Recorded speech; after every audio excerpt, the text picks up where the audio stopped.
사랑의 우리 하나님 아버지, 감사와 찬송을 올려드립니다. 지난 한 주 동안도 저희들을 붙들어 주시고 사랑해 주셔서 또 하나님 앞에 나와서 또다시 예배하는 그런 은혜를 베풀어 주셔서 감사드립니다. 하나님, 우리의 믿음의 선배들의 그러한 신앙 고백들 같이 우리도 살아가면서 우리의 삶으로 드리는 신앙의 고백이 이루어질 수 있도록 도와주시옵소서. 참 부족하고 또 연약한 것을 주님께서 이 자리에 세우셨는데 하나님이여 성령께서 함께 해주셔서 또 전하는 저뿐만 아니라 우리 듣는 모든 성도님들까지 함께 은혜가 이루어지게 도와주시옵소서. 예수님 이름으로 기도합니다. 아멘. 오늘날 한국교회에 참 많은 어려움들이 있습니다. 이 대형 교회의 세습 문제 이뿐만 아니라 참 이것들이 사회적 이슈로 드러나고 있지만 또 다른 것들은 그만큼 또 윤리적인 문제까지도 드러나는 바람에 참 교회가 참 부끄러운 것들이 참 많이 드러나고 있습니다. 오늘날 이것은 이 윤리적인 교회의 문제들은 특정한 교회나 또는 특정한 목회자들의 그런 문제가 아니라 저를 포함한 그 모든 한국 교회의 목회자들과 또 성도들과 교회의 문제라고도 볼 수가 있겠습니다. 그래서 이런 것들을 볼 때마다 그 사람들을 향해서 손가락질하기보다는 참 나 자신에 대한 나의 여러 가지 죄성으로 말미암는 이런 부족함을 다시 하나님 앞에 올려드리는 시간이 되면 참 좋겠다 하는 생각이 듭니다. 세상은 그리스도인들에게 요구하는 것들이 참 많습니다. 사실 세상은 교회가 이 세상의 빛과 소금의 역할을 해주기를 원하고 있습니다. 그렇지만 아이러니하게도 그들은 교회가 세상 문화에 익숙할 것도 역시 요구합니다. 그래서 더 나아가서 그리스도인으로서의 삶을 포기하기를 요구합니다. 결국 이 세상은 우리가 살아야 할 곳이고 또 하나님의 역사가 드러나야 할 곳이기 때문에 우리는 이 세상에서 바르게 살아가기 위한 우리 지혜가 필요하다는 것입니다. 예수님의 제자훈련이라는 그 책을 보면 예수님께서는 이 세상에 오셔서 동화되셨다 하고 말씀하고 있습니다. 동화라는 말은 각기 서로 다른 것들이 서로 닮아가면서 같아진다는 것입니다. 예수님이 이 세상에 오셔서 우리와 함께 하심으로 제자들이 예수님을 닮아가게 되었다는 것입니다. 예수님이 세상처럼 되어졌던 것이 아니라 예수님이 오심으로 세상이 예수님처럼 되어졌다는 것입니다. 그래서 제자들이 예수님처럼 되어졌고 교회가 생겨났고 많은 성도들이 예수님을 닮아가기를 그렇게 열망하고 있는 것입니다. 교회도 역시 예수님과 같이 세상에 나가서 동화가 되어야 합니다. 그런데 불행하게도 세상이 교회를 닮아가게 되는 것이 아니라 교회가 세상을 닮아가게 되는 그런 불상사가 일어나는 경우를 종종 보게 됩니다. 그 이유는 그리스도인들이 세상에서 그 빛과 소금의 역할을 제대로 못하고 세상의 풍습을 따라가고 있기 때문입니다. 이렇게 세상을 살면서 깨어있지 않으면 나도 모르게 세상의 흐름에 편성되어 줄 수밖에 없습니다. 만일 세상이 우리에게 이렇게 하나님의 말씀과 달리 세상을 따라가도록 요구할 때에 우리는 어떻게 해야 할까요? 그래서 오늘은 세상이 양심에 꺼리는 일을 요구할 때라는 제목으로 말씀을 상고해 보고자 합니다. 오늘 본문에는 다니엘이 바벨론의 포로로 잡혀간 것과 거기서 포로 생활을 하면서 시작되는 일들이 기록되어져 있습니다. 하나님을 신실하게 믿고 있는 다니엘이 바벨론에서 포로로 잡혀가 생활하는 그 모습이 마치 그리스도인들이 세상에서 살아가는 그런 모습과 비슷한 것입니다. 이것은 오히려 더 적극적인 그 의미로 볼 때에 하나님이 원하시는 것이라고 할 수 있습니다. 하나님은 그리스도인들이 세상 속에서 승리하면서 하나님의 영광을 드러내면서 살아가기를 원하십니다. 그런데 세상은 우리가 생각하는 만큼 그리 호락호락하지는 않을 것입니다. 저보다 아마 세상을 살아가시는 여러분들이 이것을 더 깊게 체험하고 계실 줄로 압니다. 오히려 세상은 우리를 집어삼킬 기세로 달려들고 있습니다. 이럴 때 우리는 어떻게 해야 하는지 우리 말씀을 통해서 살펴보도록 하겠습니다. 첫째로, 세상이 양심에 꺼리는 일을 요구할 때 뜻을 정하여 의지적인 결단을 해야 합니다. 우리 8절 말씀 함께 읽어주시겠습니다.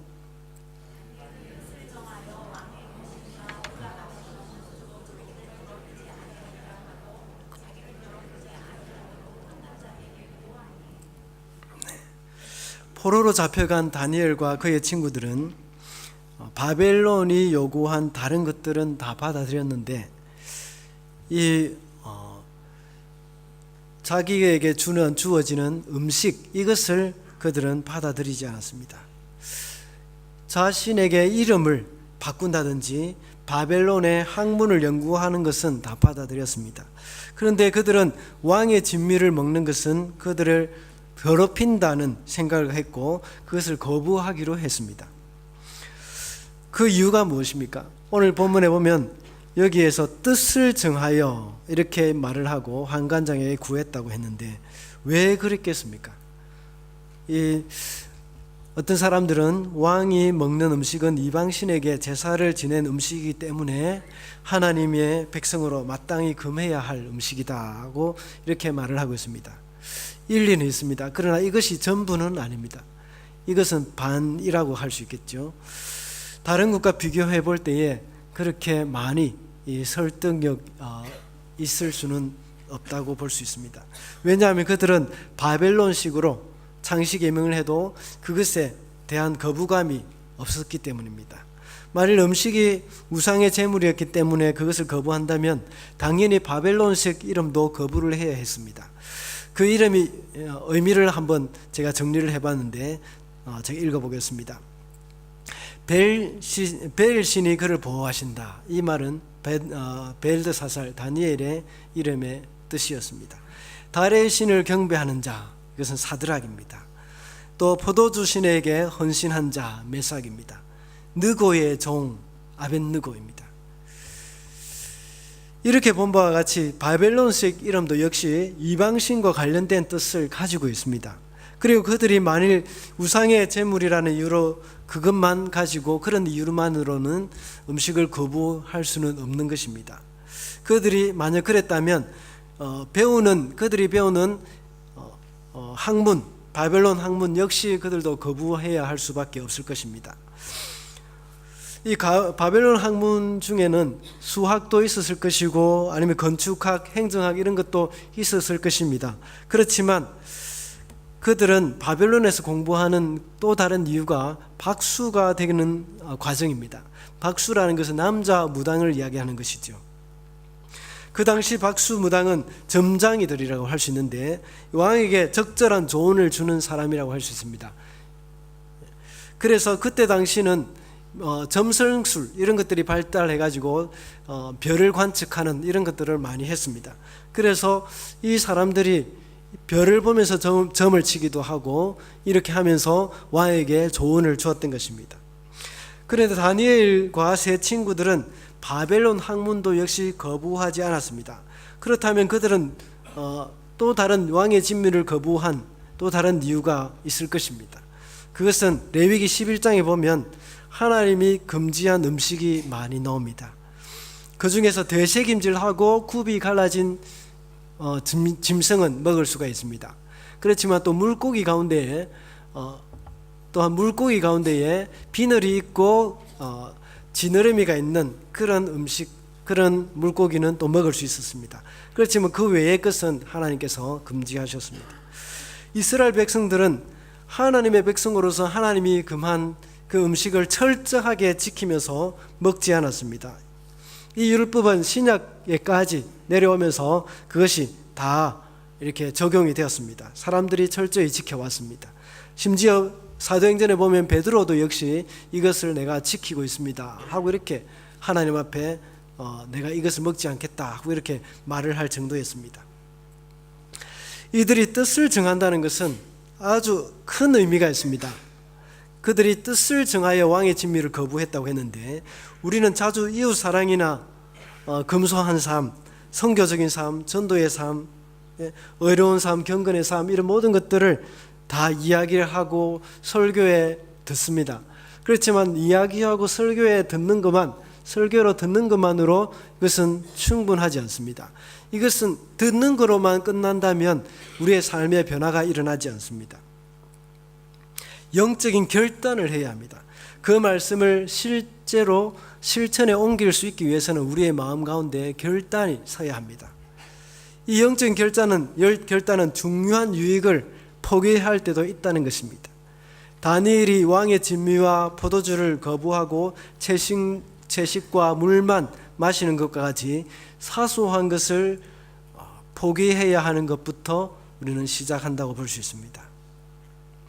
그리고 이것을 거부할 경우 왕으로부터 처벌받게 되어서 심지어 목숨까지 잃게 되는 그런 일들이 일어날 수도 있다는 것입니다. 우리는 결단하지 못하는 것은 작게는 식욕이고 크게는 또 우리의 목숨일 수도 있습니다. 한국에 제가 잘 아는 집사님 한 분이 있습니다. 이분은 장로님이 되셨습니다. 교회를 섬기는 일과 선교하는 일과 많은 부분에서 성도들의 본이 되었습니다. 하루는 직장에서 새로운 프로젝트를 위해서 그분을 책임자로 세웠습니다.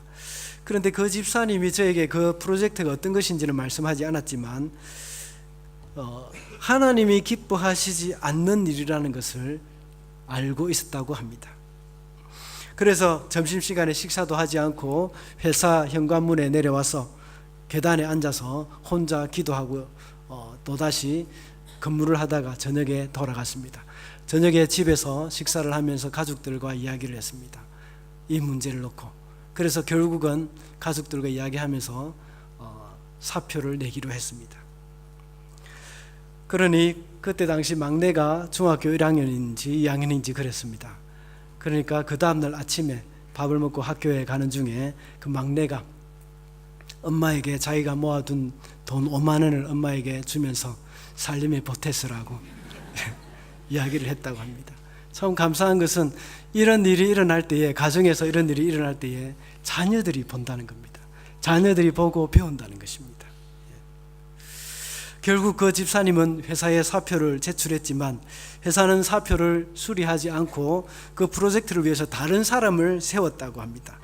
물론 하나님이 기뻐하시지 않는 프로젝트가 완전히 취소되었으면 참 좋았겠지만, 여기서 제가 하고자 하는 말은 직장을 잃게 되는 그 불이익을 각오하고 행한 그 집사님의 믿음의 결단입니다.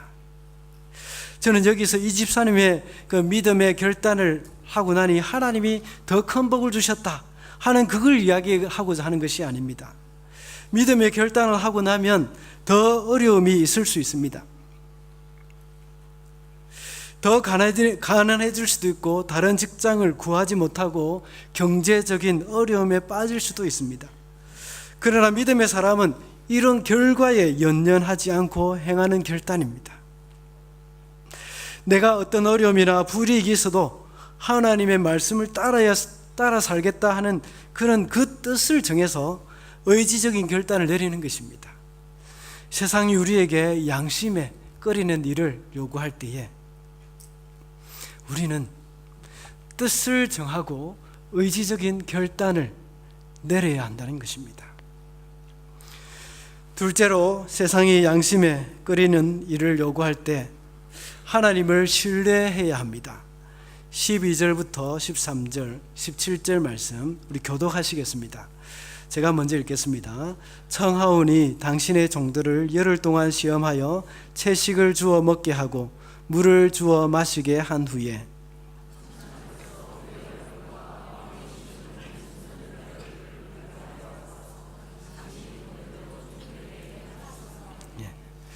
하나님이 이 네 소년에게 학문을 주시고 모든 서적을 깨닫게 하시고 지혜를 주셨으니 다니엘은 또 모든 환상과 꿈을 깨달아 알더라.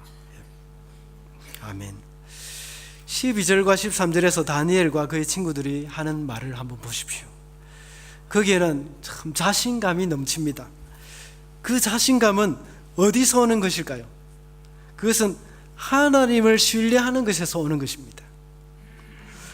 그 결과 어떻게 되었습니까? 열흘 동안 시험적으로 채소만 먹고 물만 마셨을 때 그들의 얼굴에는 윤기가 흘렀습니다. 그뿐만 아니라 하나님이 더 많은 지식을 주셔서 학문을 주셨고 또 서적을 깨닫게 하실 뿐만 아니라 모든 환상과 꿈을 깨달아 알게 하셨습니다. 또한 쭉 나중에 한번 읽어보십시오. 20절에 보면 그들의 지혜와 총명이 온 나라 박수와 술객보다 10배나 더 주셨다, 이렇게 말씀하고 있습니다. 그러나 앞에 말씀드렸던 것처럼 꼭 이런 좋은 결과가 있다는 보장은 없습니다. 뜻을 정하고 의지적인 그 결단을 할 때에 실험과 시험이 따르기 마련입니다. 다니엘이 채식을 하겠다고 결단할 때에는 좋은 결과가 나타나리라는 그 확신 때문이 아니라 하나님에 대한 확신 때문입니다. 다니엘은 목숨을 잃을 각오를 하고 행동을 했습니다. 우리의 믿음의 행동은 보상받는 일이 아니라는 겁니다. 보상은 하나님의 몫입니다. 우리가 하나님을 신뢰하고 헌신했을 때 그 결과가 불이익 또는 고난으로 나타날 수도 있습니다. 이 세상에서 하나님을 신뢰하는 행동을 했기 때문에 어려움을 당하고 모욕을 당한다 하더라도 거기서 아무런 현실적인 보상이 없다고 하더라도 우리는 하나님 앞에서 하나님을 신뢰하는 결단을 해야 합니다.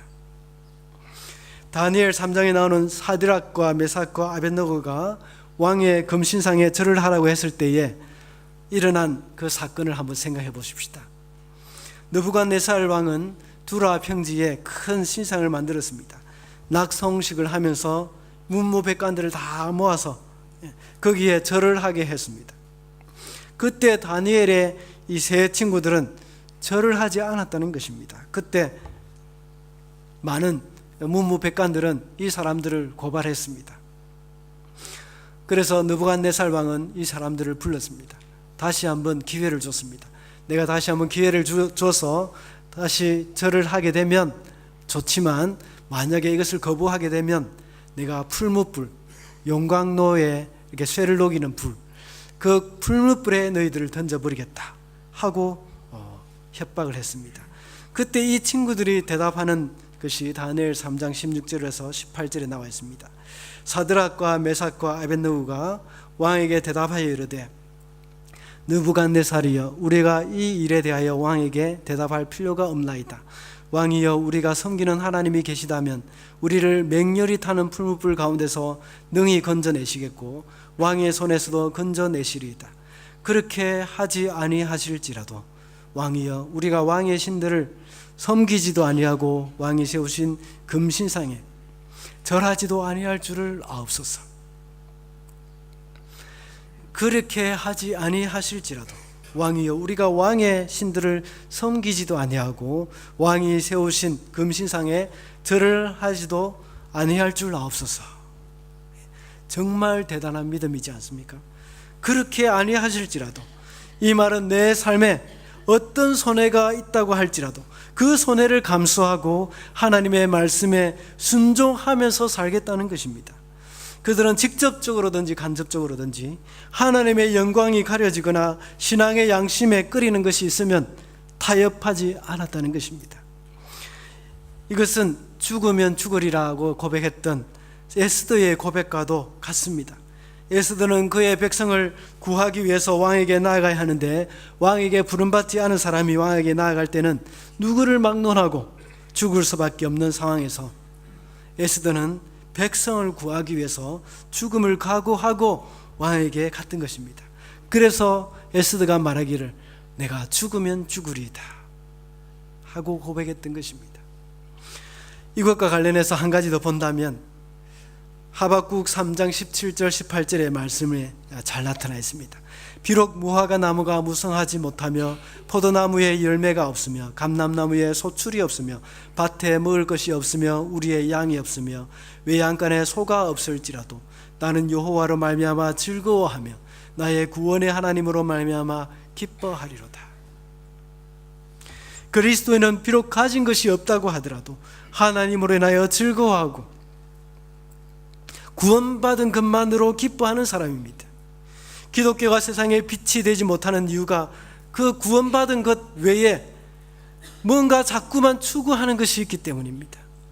구원도 받아야 되겠고 이 세상에서 부자로 목에 힘을 주고 좀 살아야겠다는 생각 때문입니다. 하나님으로 말미암아 즐거워하는 것으로 만족하지 못하고 세상적인 성공과 명예로도 즐거움을 맛보고 싶어 하는 것이 있기 때문일 것입니다. 그래서 때로는 양심에 거리끼는 일이 있어도 손해보기 싫고 불이익을 참지 못하고 타협을 하고 있는 것입니다. 우리에게 세상이 양심에 꺼리는 일을 요구했을 때 우리는 하나님을 신뢰해야 하는 것입니다. 우리의 결과를 신뢰하는 것이 아니라 나에게 구원을 주시고 나를 기뻐하시는 그 하나님, 그분을 신뢰하는 것입니다. 마지막으로 세상이 양심에 꺼리는 일을 요구할 때 겸손하게 그러나 단호하게 거절해야 합니다. 8절 말씀 다 같이 읽어주시겠습니다.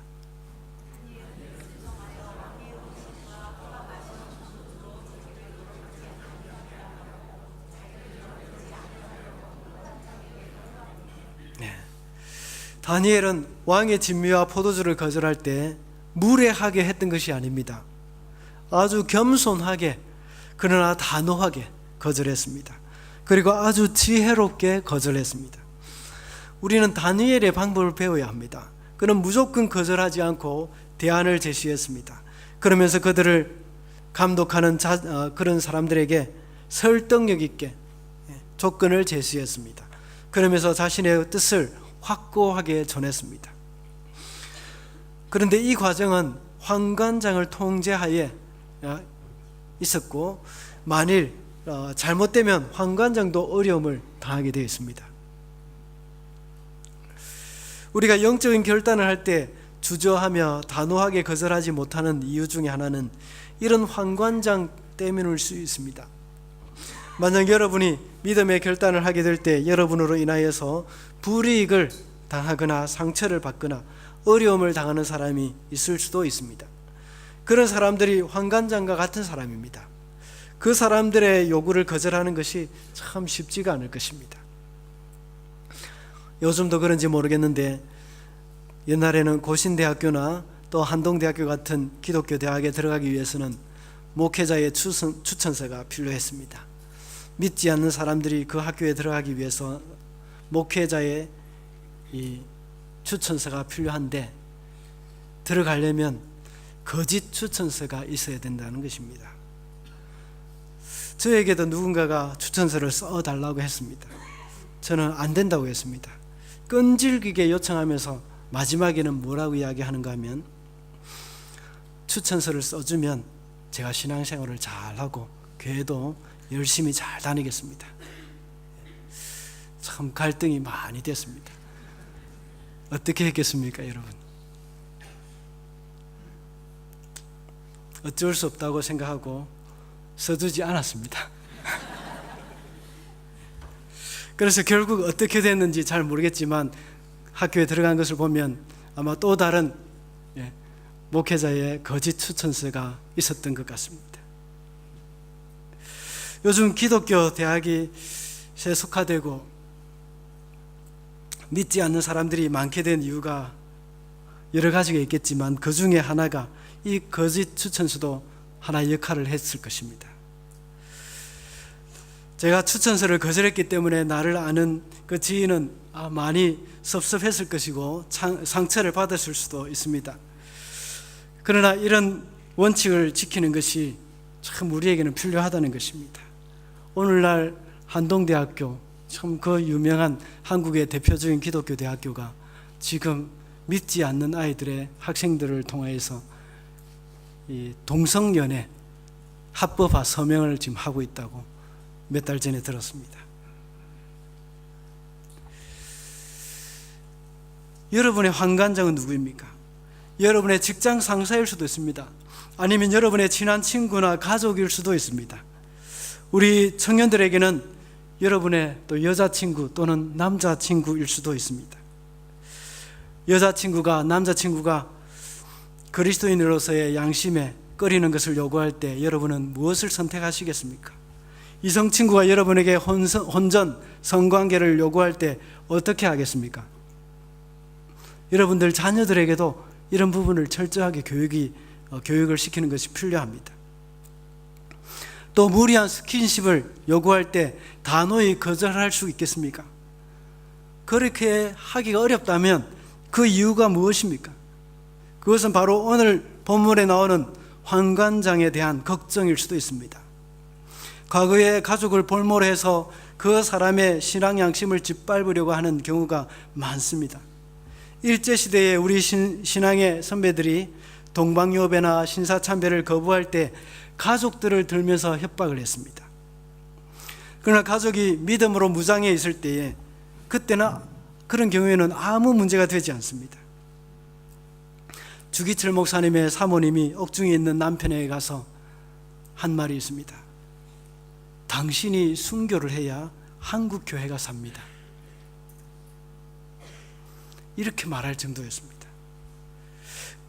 그러나 만일 가족이 믿음으로 하나가 되지 못할 때는 이런 것들이 큰 문제가 됩니다. 그렇지만 우리가 영적 결단을 내리고 아닌 것은 단호하게 거절할 때에 의외로 환관장이 다니엘을 도운 것처럼 가장 염려를 하던 사람이 오히려 도움을 받을 수 있는 그런 위치에 있을 수도 있다는 것입니다. 예수님은 우리를 세상의 소금이라고 말씀하시면서 소금이 그 맛을 잃으면 사람들에게 밟힌다고 하셨습니다. 그러나 세상은 우리에게 속삭이기를 만일 우리가 짠맛을 내면 사람에게 밟힐 것이라고 속입니다. 우리가 만일 단호하게 거절을 하고 신앙의 양심을 지키면서 살아간다면 세상에서 밟히고 손해를 보게 될 것이라고 협박을 합니다. 그러나 실제로 세상의 소리에 두려워하여 우리가 신앙의 양심을 저버린다면 세상은 우리를 밟기 시작할 것입니다. 오늘날 보십시오. 교회가 세상 사람들에게 손가락질을 당하고 있는 이유가 무엇입니까? 그들의 짠맛을 잃어버렸기 때문이지 않습니까? 이것이 맛 잃은 소금의 결과입니다. 직접적으로든지 간접적으로든지 하나님의 영광을 가리는 일이라면 우리는 겸손하게 그렇지만 단호하게 거절을 해야 합니다. 말씀을 맺겠습니다. 세상이 양심에 꺼리는 일을 요구할 때 이제 어떻게 하시겠습니까? 그냥 좋은 것이 좋다고 하면서 따라가시겠습니까? 참된 그리스도인은 뜻을 정하여 의지적인 결단을 하고 하나님을 신뢰하면서 겸손하게 그러나 단호하게 거절을 해야 합니다. 그래서 하나님의 나라의 백성으로서 이 땅에서 다니엘과 그의 세 친구들처럼 큰 영향력을 끼치면서 살아가시는 그런 저와 여러분이 되시기를 바랍니다. 기도하겠습니다. 하나님 아버지, 지금까지 저희들이 그리스도인으로 살아간다고 하면서 세상과 타협하면서 세상의 요구에 흔들리며 중심을 잡지 못하고 살아온 것을 용서해 주시옵소서. 이제 다니엘과 그의 세 친구들과 같이 세상에서 때로는 우리의 양심에 거리끼는 것을 요구할 때 뜻을 정하여 의지적인 결단을 할 수 있도록 도와주시옵소서. 그리고 하나님을 신뢰하면서 어떠한 어려움이나 불이익이 우리에게 있을지라도 하나님의 말씀을 지키며 말씀대로 살아가는 저희들이 되게 하여 주시옵소서. 예수님의 이름으로 기도합니다.